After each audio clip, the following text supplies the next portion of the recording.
Hello everyone, welcome to my channel. Today our topic is about errors checking. So first of all, how can we find the errors in our spreadsheet? So first of all, I'm going to go here, find and select, and from there I go to special, and here we have here formulas, and I click here and I just uncheck these three, and the last one is the error.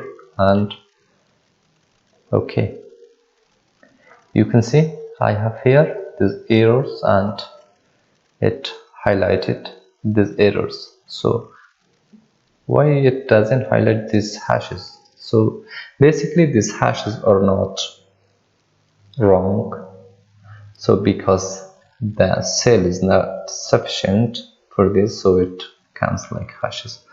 So I selected, I find the errors. From here I can choose a color for them, so I choose this one. Yeah, so after that I just come here and I don't want this to be hashes.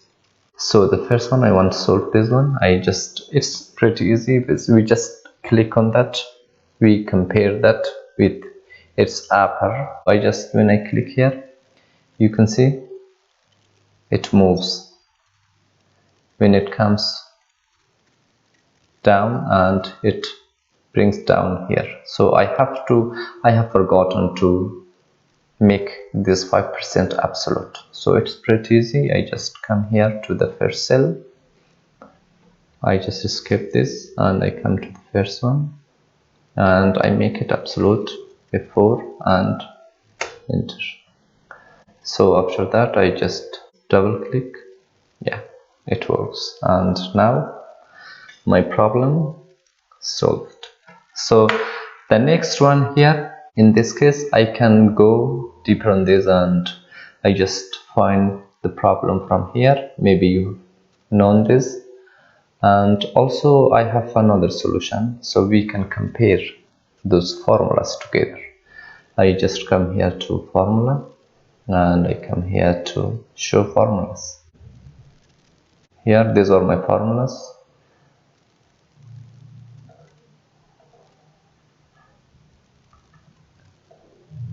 So yeah, these are my formulas. We can see here these two are incorrect. So what's the difference? So we have to compare these two formulas together. So the first one is VLOOKUP A4 table and it's correct. So the next one, you can see it's A2, so it's wrong. So we have to change it to A5. I just write A5 and okay. So the next one, the next one is about this one. So here we can see it's 8, it's 9, it's okay, the table is okay, the selected range is okay, but here is the problem. Instead of 5 we have written here 58. So I just eliminate the 8 and enter. So when I want to remove this formula, I just come here and click on this. You can see now I have this as January and this one also January. So you can see it works absolutely fine. So that's it about today's lesson. If you're new here, please subscribe to my channel and don't forget to hit the bell icon. Thank you so much.